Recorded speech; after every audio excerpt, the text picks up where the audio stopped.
SOG. Hey my dudes, today on MaxSug Adventure International, we are going to attempt to restring our very own Eddie Tyler from the Mystery of the Demon's Eye. He's kind of floppy and he's been giving me some kind of trouble when he's posing, so this gives me an opportunity to test a theory of mine about restringing that we're going to put in practical use. So whether it works or it flops, we're going to find out in this video. So let's get cracking. Alright, so we're now on our work table here, and basically Eddie here is a little on the floppy side, and he's having, he's having trouble holding his pose. That's basically when you can tell that something needs restringing. Also, we're going to be retightening his elbow. Now, Eddie basically is an action man.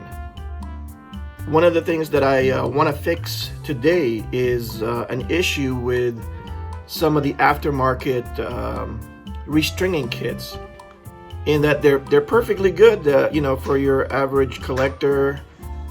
Not saying that I'm special or anything, but you know, if you're just going to display your figure and you want like basic poses, your, you know, readily available restringing kits are perfectly fine. But what I do with these, as you see in my YouTube channel, is, you know, photo stories, video movies and stuff like that, and posability is paramount in what I do with these guys. And one of the main problems that I notice with figures that have been restrung with Bungie Cord style cords is this little phenomenon here. And I think you guys that own figures like this will attest. You see that? You see that?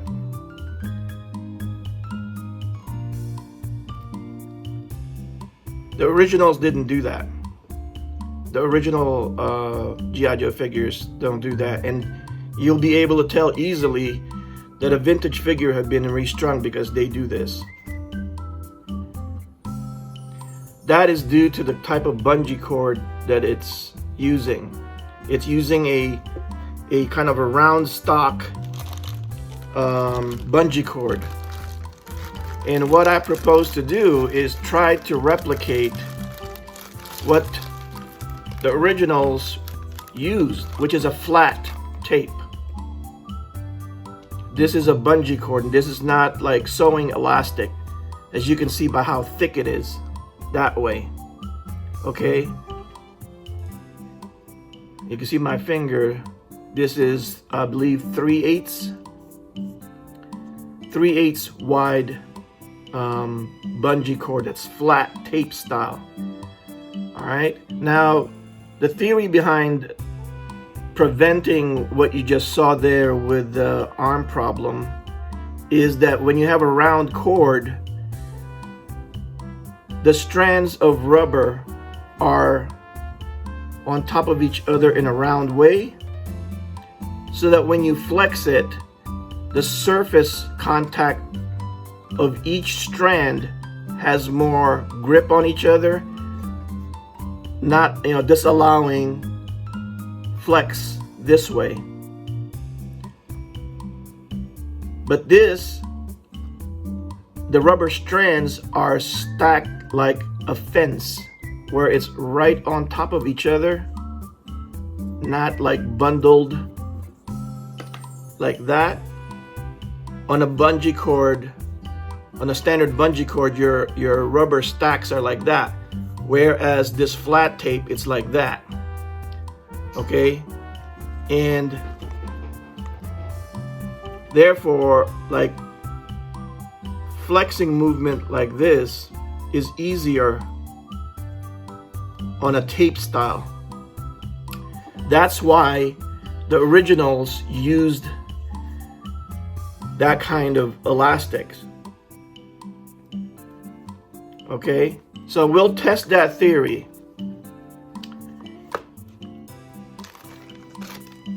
And we're going to start restringing this guy right here. Well, as you can see, poor old Eddie has suffered a gruesome fate. He has been dismembered. And I pretty much got the legs off. And it does look like it's the original elastic, so it does need a dire need of replacement. Now you've got these metal loops that go around the thigh, and I'm just gonna cut that. Now I know that a lot of people have a problem with this, and they find it to be the most difficult, and they find that they have to remove this. You don't have to do that. I've taken these things off with by cutting the loop. This is an Action Man, so I don't know if they use a different type of metal, but we're gonna find out if we can cut it. You need to have a precise hold of it. And all right, boys and girls, make sure you eat your Wheaties when you do this, because if you don't have gripping strength, you might have problems cutting this. So right there, and we just need to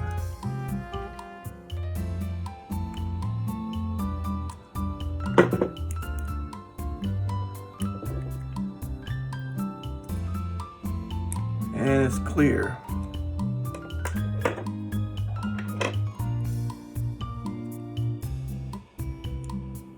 And do the same thing here. Maybe hopefully I can film it much better than I did the last one.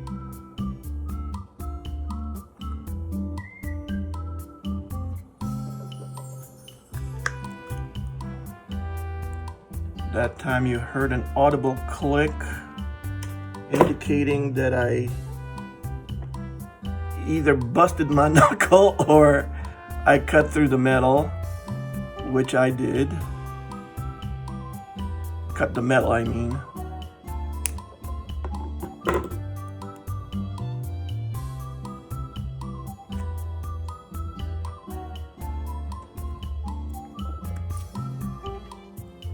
And there it is. Extracted that bad boy out of there. And look at that. There was so much tension on the original elastic that it was bending that thigh ring. And that's probably why they had that extra material on the side of the inner thigh. Just to make sure it holds that pin. All right, so let's move on to the arm.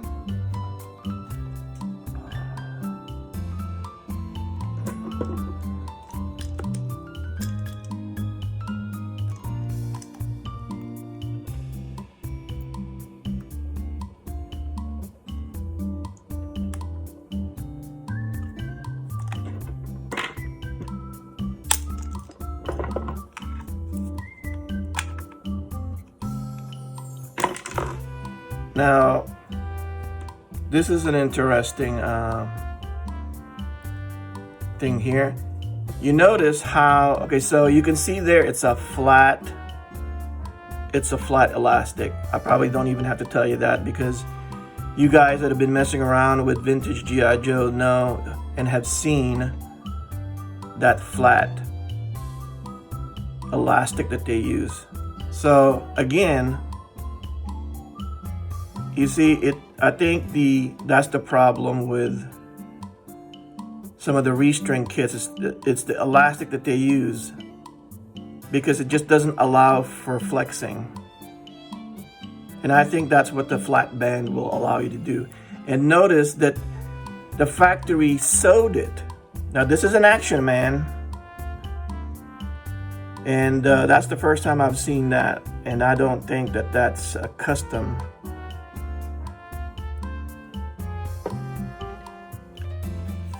Now for the existing hooks, I've elected to go ahead and reuse them because they're perfectly strong. They have signs of rust, but I'm just gonna do a quick wipe down with some gun oil, or you can use whatever you feel you'd like to use. I have this handy.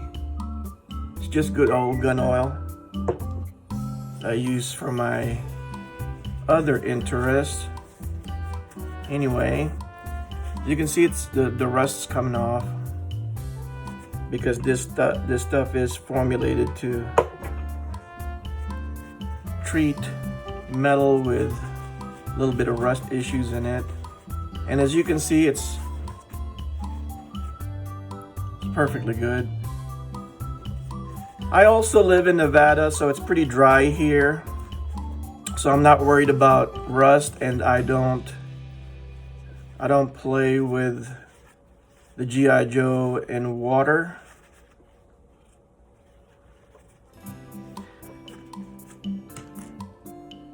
A lot of our viewers have asked me, Rob, why don't you do your filming in the great outdoors? Well, one, I live in Nevada, so that kind of limits my my options unless you like a lot of desert scenery. And I don't know about you, but if you've ever been out in the desert, if you've been off-roading or camping out in the desert, if you've ever seen a fully grown adult tarantula in your tent, a little bit smaller than my palm of my hand, you're probably going to change your mind about being outdoors. They usually come out like about sundown,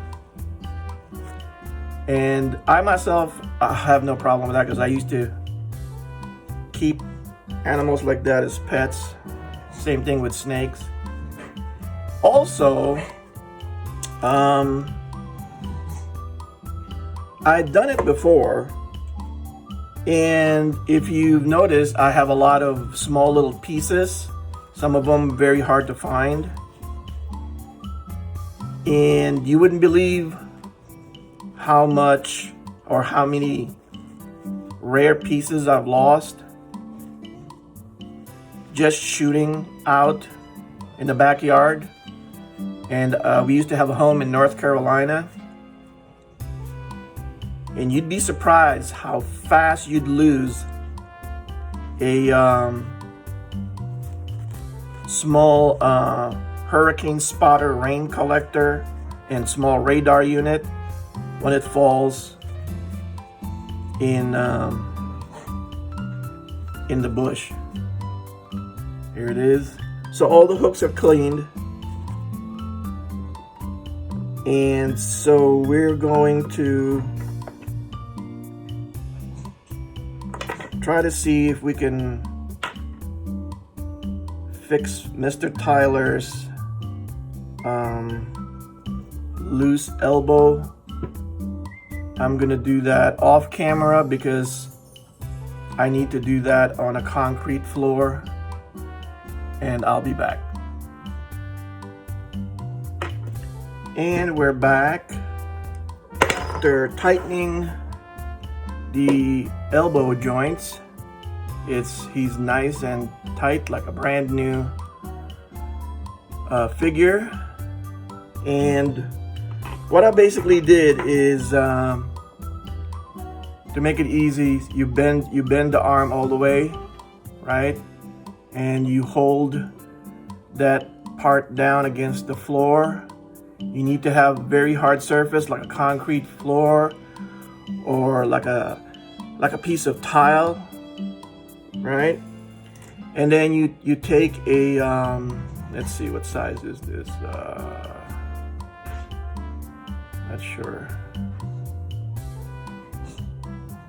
Okay, this doesn't have a size on it, but you see that, just for size comparison, you need a nice wide taper on your punch. That way, when you put it on the pin, it spreads it. Okay, and that's what you want. And just a couple of taps, you know, just a couple of taps, and then test it, and then a couple of more taps again, and you just go a little bit harder each time if it's not tightening. But you don't want to sledgehammer it, because you're just gonna demolish the arm. Okay, so that's how you fix a loose joint. At least that's how I fix it, and it doesn't damage the pin. It doesn't damage it. All right, the knees are pretty good on these.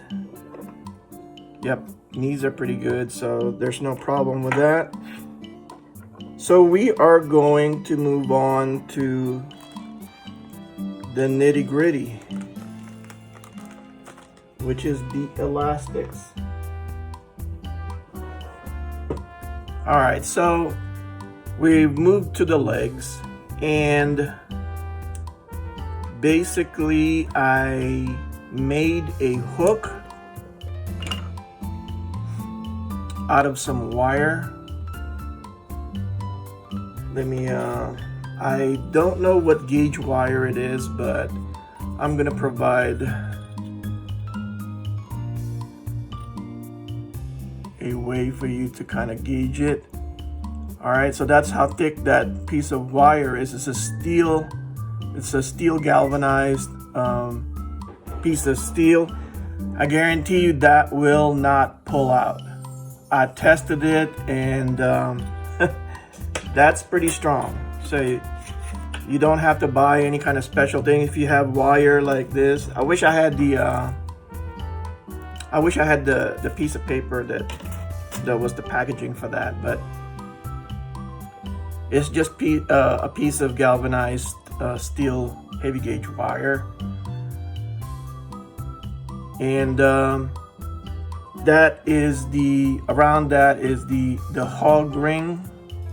I will be showing you how that works in a minute, but I prepared one side, and I just basically hook it onto the leg there. So you could probably reuse this if you had to restring it, you know, and the ball just slips right in. Okay. Now this, I cut a rubber flat bungee cord, 7 inches, about 7 inches long. We'll try to see if that's the correct length. As you know, this is a video that has not been established. It's basically trial and error. So you know, you're along for the ride on this journey of discovery. All right, so we're going to kind of singe the end of it so it doesn't fray. All right, lovely. Love that smell of burning rubber in the morning. And we are going to take a piece of wire. I'm going to show you how I bend the wire.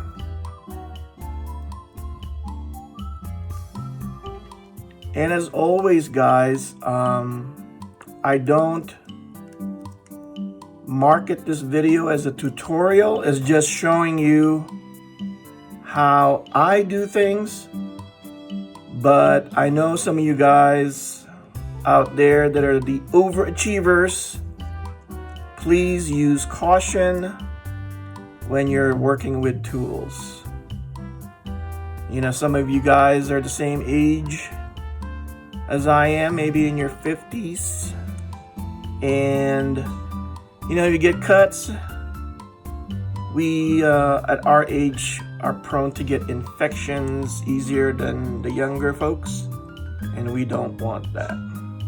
Anyway, that is the loop that will go onto the thigh pin. Okay, and again, you got the measurements there to give you an idea of how big that loop is. And then we're going to do the one that goes around the bungee. Okay.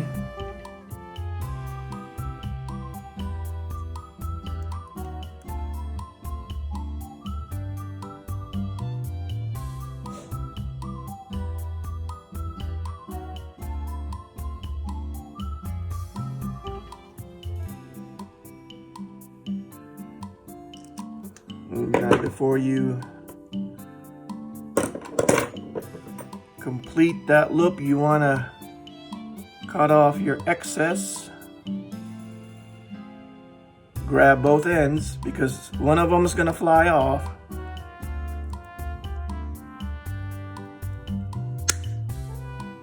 Make sure you eat your Wheaties because you need grips of steel to snap those suckers. And in the end, you should have something that remotely looks like this. Now, let me just compress that loop with the pliers. There you go. And you should have something that looks like that. It doesn't have to be super consistent, but you know, the smaller you can get it, the better, because it needs to go through that rubber ball that goes on the thigh. All right. So your litmus test basically is to get that bungee through there and see if it passes through the ball. Where is the ball? There it is. All right, so as long as it can pass through there, then you're golden.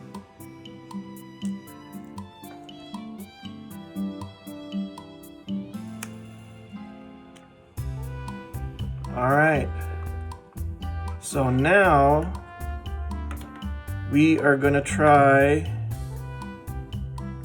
to lock this down with a hog ring.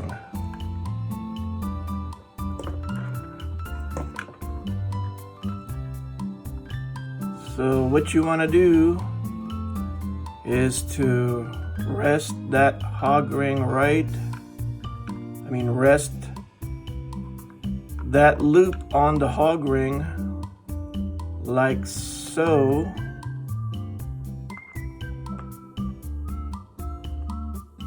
And then get it started with the tool. Now this is spring loaded to close, not to open. Don't know why that is, but anyway. All right, so I've got it on the tool and we're just gonna start squeezing. Okay, as you can see there, it's starting to close. Okay, and what you want to do is you want to continue squeezing that. Okay, now once it does that, you want to start kind of going around and tightening it. Okay, make sure that that overlap is on the cup as well, or else it will separate. All right, you don't want that.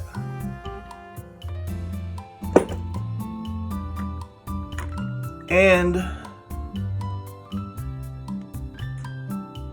right there, that's what you want. That little squeeze like that. That sucker is not going anywhere, man. All right. Make sure that sucker's lined up and it's on the correct footing. Move it back in. Now put the ball through. All right, and then onto the other leg. All right. You know, you can even close that hook just a little bit when you get it in there to kind of ensure that that sucker doesn't pop back out. Yeah, that's a good idea. We'll do that.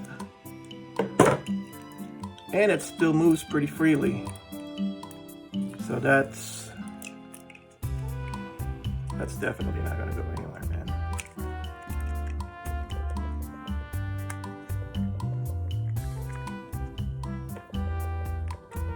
All right.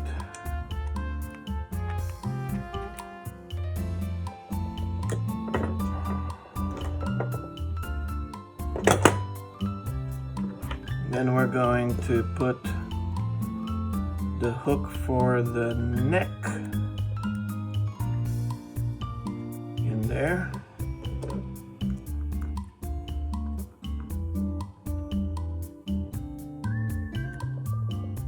And bend the wire back so it's closed. All right.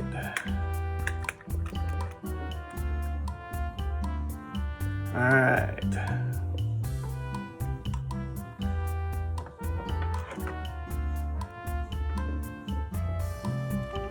I'm gonna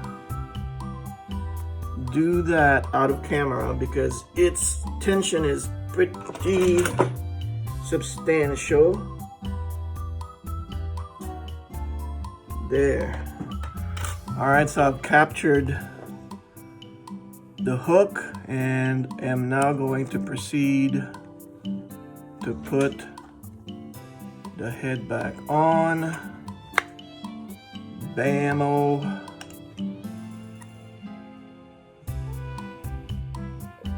When I previously restrung it, it was tight, but not to my absolute satisfaction. So I decided to cut an extra inch off of the elastic and I re-hog tied the hook, and now it's definitely tight, no question about it. So again, you know, this is a trial and error restring, as you already know. And for transparency, I don't want you to think that you know, I get everything on the first try. So instead of the 7 inches that I previously said for the elastic length, for the elastic that goes from here up to here and back down here again, it's 6 inches. So I'm gonna write that down, and so far so good. Look at that, it's really tight. I mean, I dare say this is like, you know, like brand new. Now we're gonna move on to the critical part of this restring, which is the elastic that goes through the chest. And that is where our theory is going to either make it or break it. All right, so Here is the shoulder elastic.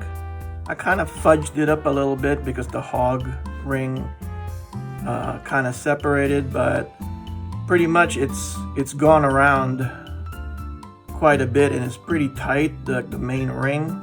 So I'm hoping that that little fudge up doesn't affect it too much. Let's see if I can squeeze it back down a little bit. Yep, but it's pretty tight.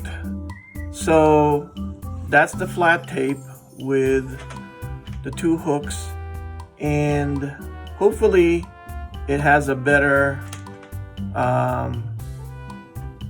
result, and it doesn't do that little auto arm kind of effect. I'm gonna see if we can string it. This might be kind of a flop, but we're in this together. We're gonna see. We're gonna test our theory in real time.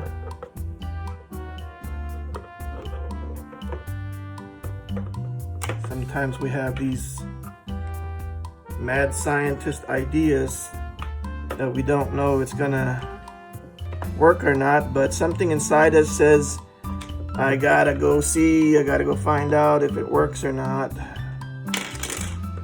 I got to know.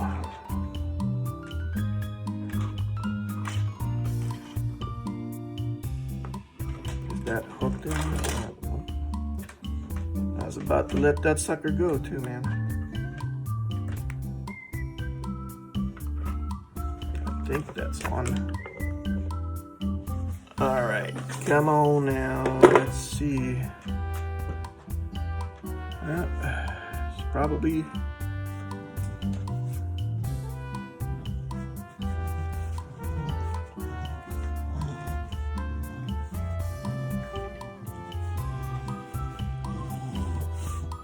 Well, let's see. We don't know, right?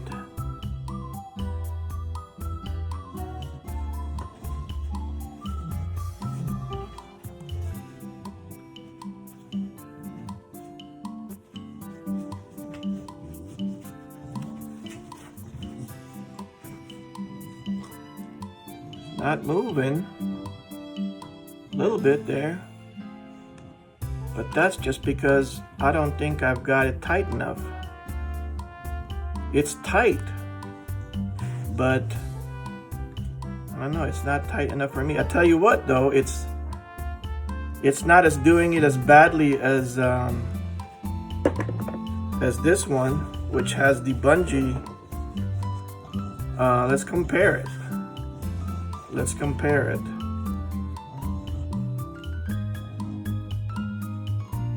All right, so you can see there how bad that is.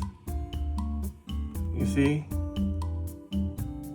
So if you had a pose that you're trying to do where he needs to raise his arm, this arm here will raise that high. So if you need him to kind of like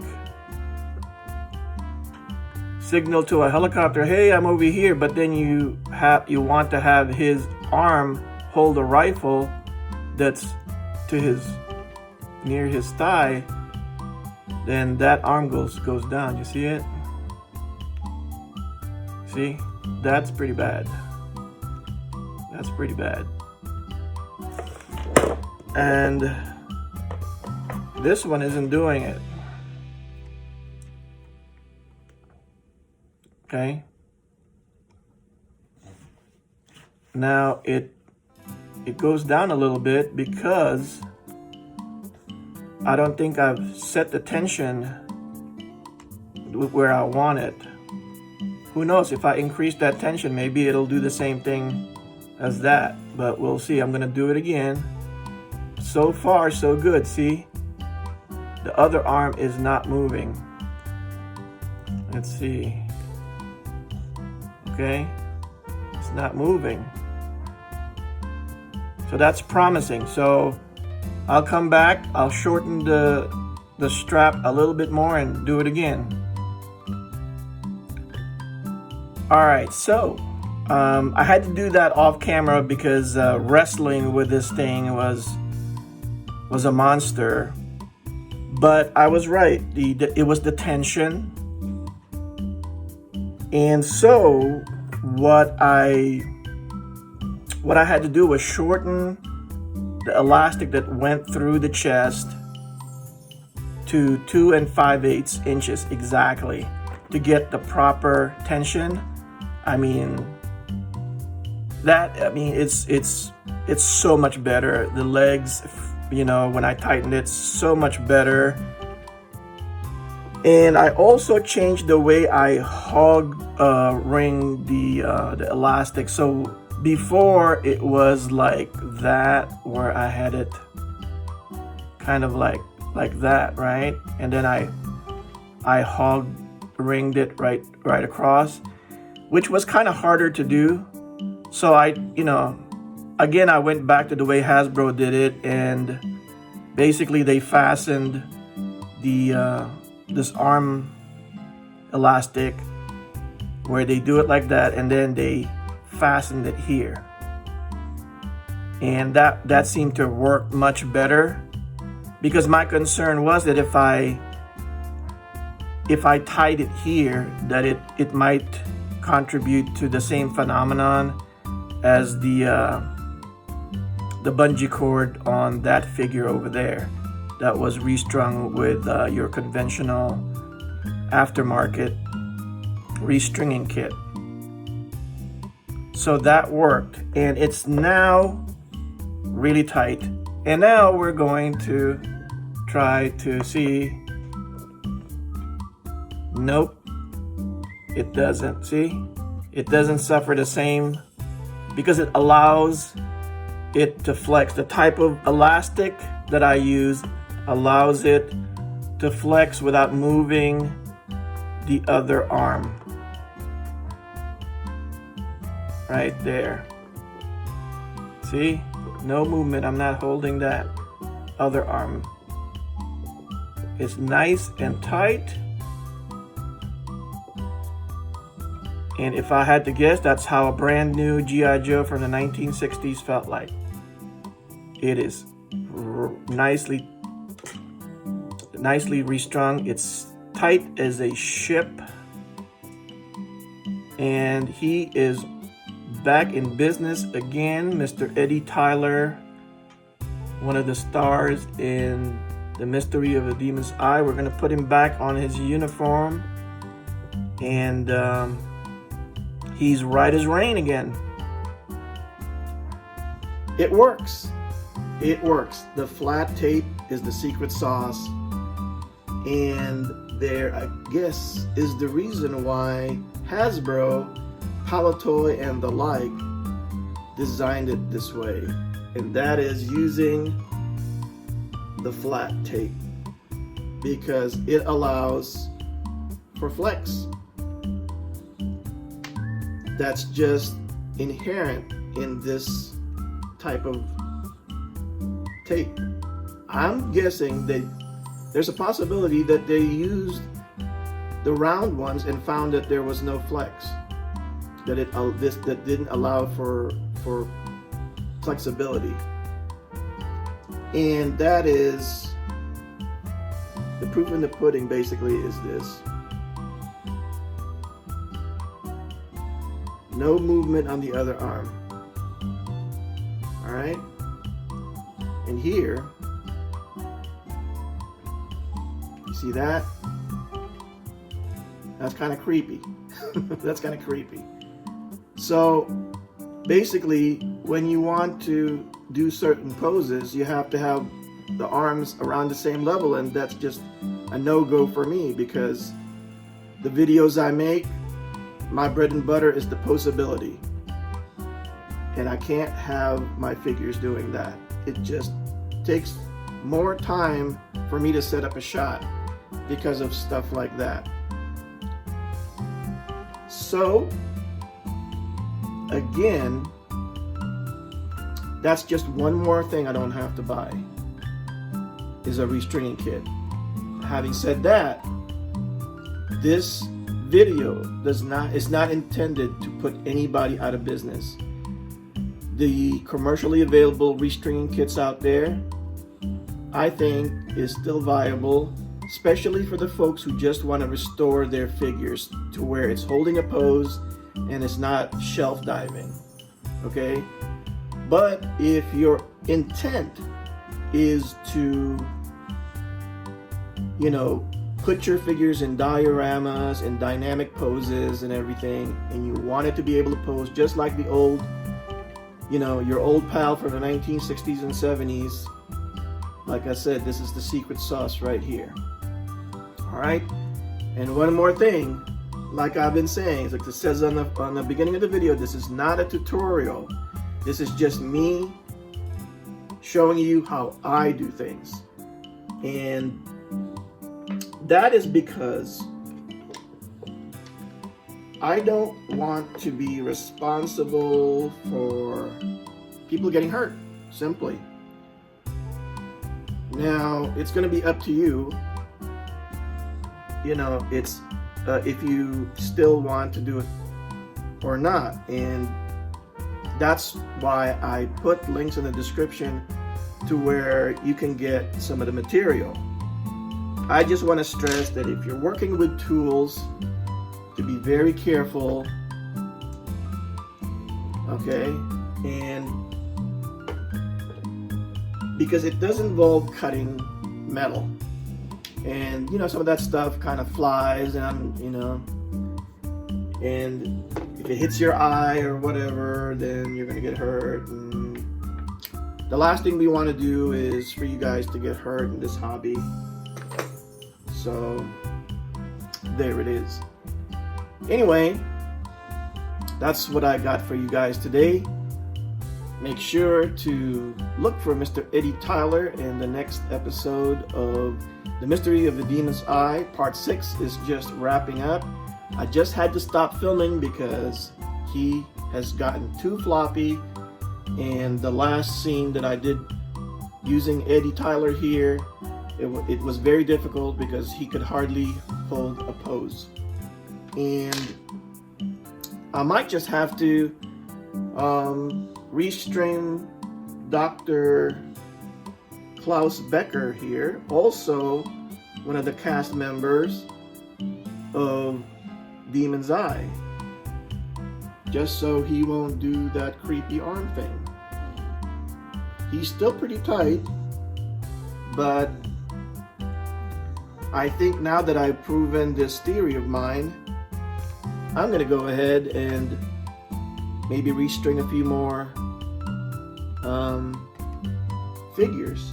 I just have to dial down the measurements, and so far I have noted the changes I had to make, and everything should be good.